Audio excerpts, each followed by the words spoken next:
주님과 함께하는 이 고요한 시간, 주님의 보좌 앞에 내 마음을 쏟네. 모든 것 아시는 주님께 감출 것 없네. 내 맘과 정성 다해 주 바라나이다.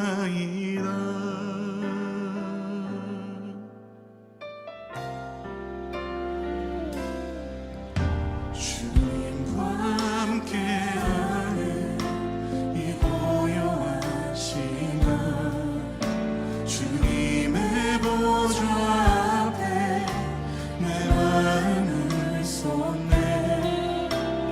모든 것 아시는 주님께 감출 것 없네.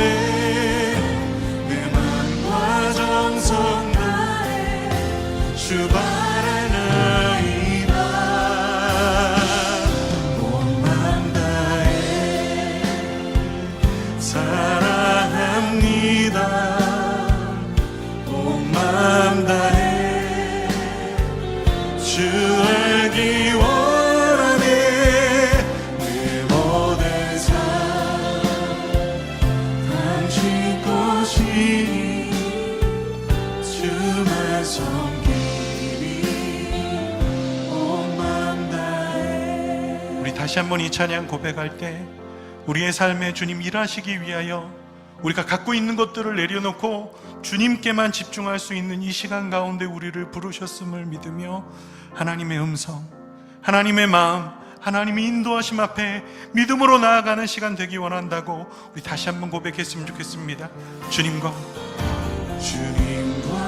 함께하는 이 고요한 시간, 주님의 보좌 앞에 내 마음을 쏟네.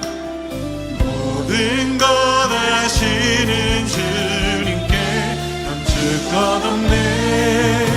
내 맘과 정성 다해 주 바라나이다. 온 맘 다해 사랑합니다. 온 맘 다해 주 알기 원하네. 내 모든 삶 당신 것이니 온 맘 다해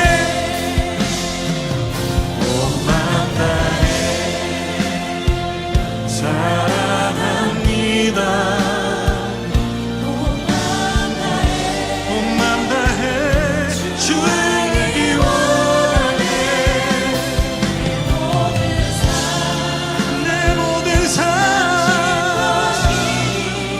주님 것입니다.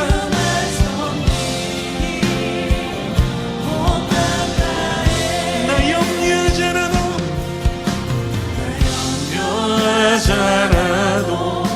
내 쓸 것 아시니. 나 오직 주의 얼굴 구하게 하소서. 헤아릴 수 없을 때라도 감사하며 순종하며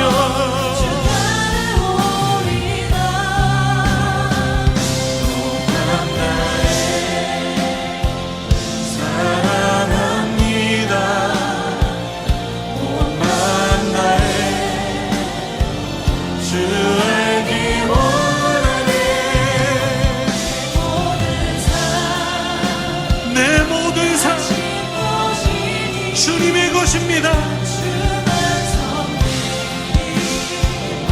주님의 인도하심 따르기 원합니다. 온 맘 다해 사랑합니다.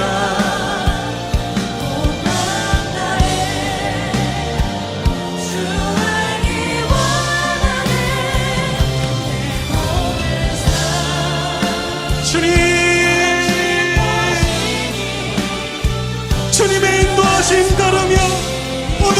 수 있도록 주님 인도하여 주시옵소서. 우리 함께 기도하며 나아갑시다.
당신 것이니 주만 섬기리 온 마음 다해.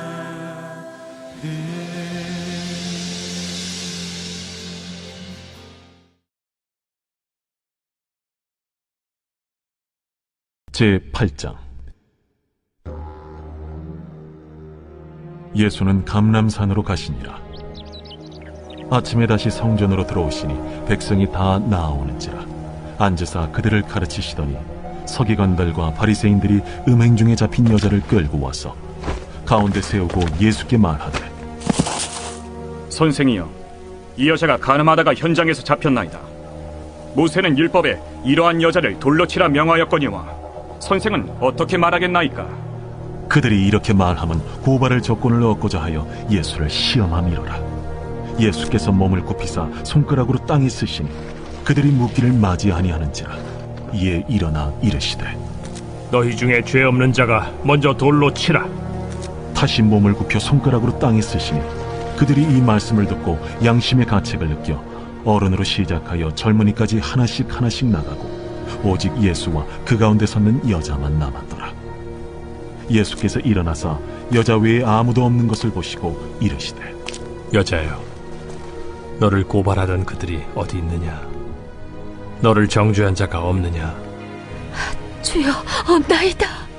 나도 너를 정죄하지 아니하노니 가서 다시는 죄를 범하지 말라. 예수께서 또 말씀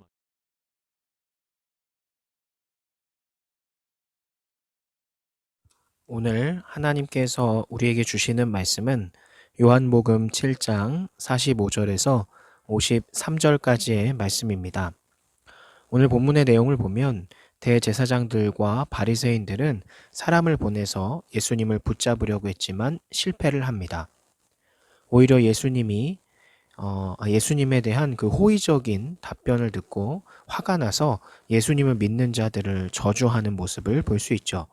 또 니고데모가 율법에 의해 정당한 평가를 제안을 하니까 또 이들은 오히려 갈릴리 사람을 멸시하면서 그렇게 다투고 헤어집니다. 유대 지도자들이 가진 율법에 관한 지식은 굉장히 편협하고 오히려 정말 하나님의 아들인 예수를 믿는데 오히려 방해가 됐다는 사실을 우리가 알 수 있죠. 오늘 본문의 내용을 조금 더 살펴보면 예수님 당시의 그 유대 지도자들은 자신들의 율법에 그 정통해서 모든 문제를 제대로 판단할 수 있다고 자만을 했습니다. 그런데 실상은 그렇지 않았죠.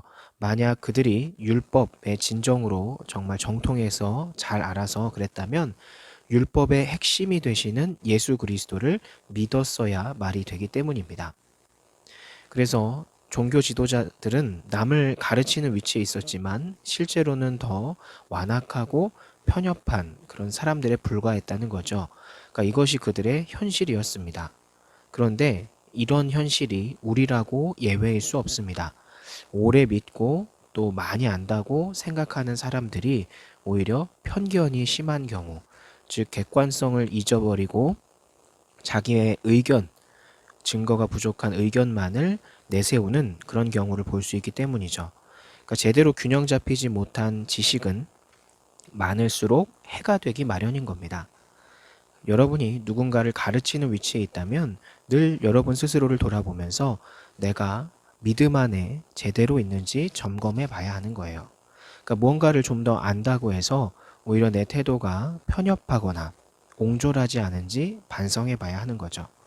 예수님을 잡으러 갔던 사람들조차 그분에 대해서 호의적인 말을 쏟아내자 이것에 뭔가 좋지 않은 감정 그리고 위기의식을 느낀 이 종교 지도자들이 더 신랄하게 예수님을 따르는 자들을 저주하는 모습을 볼 수 있죠.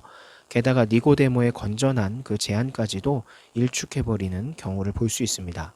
그런데 손바닥으로 하늘을 가릴 수는 없다는 말처럼 엄연하게 존재하는 진실을 외면하려니까 그들의 태도가 더 완악해지고 편협해진 거죠. 그러니까 있는 그대로를 받아들이는 태도가 중요한 겁니다. 즉 우리의 잘못된 것, 또 우리가 실수한 것들을 그때 받아들였으면 작은 일에서 멈출 수 있는 것들을 그것을 계속 가리고 다른 것으로 주장하다 보면 오히려 일이 커져서 더 큰 망신을 당하는 경우가 생기는 게 바로 이런 이유 때문에 그런 거죠. 그래서 내가 혹시 무언가에 심히 흥분하고 또 어떤 것에 대해서 받아들이기 힘들어하는 그런 것이 있다고 한다면 우리가 돌이켜서 인정할 건 인정하고 우리가 새롭게 마음가짐을 가지고 나아가야 한다는 사실을 오늘 말씀을 통해 알 수 있는 겁니다. 즉 진짜 지식이라고 하는 것은 과장되거나 무례하지 않고 오히려 우리의 마음에 편안함을 주면서 그런 것들이 바로 진짜 지식이라고 할 수 있는 거죠.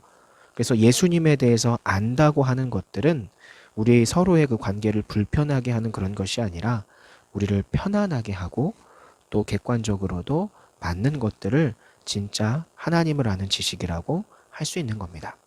그래서 한 주간 내가 혹시 편협한 모습은 없는지, 하나님에 대해서 오해하고 받아들이지 않으려고 하는 모습은 없는지를 살펴보고 그것에서 벗어나서 하나님의 아들이신 예수 그리스도를 받아들이는 우리 여러분들이 되기를 소망합니다.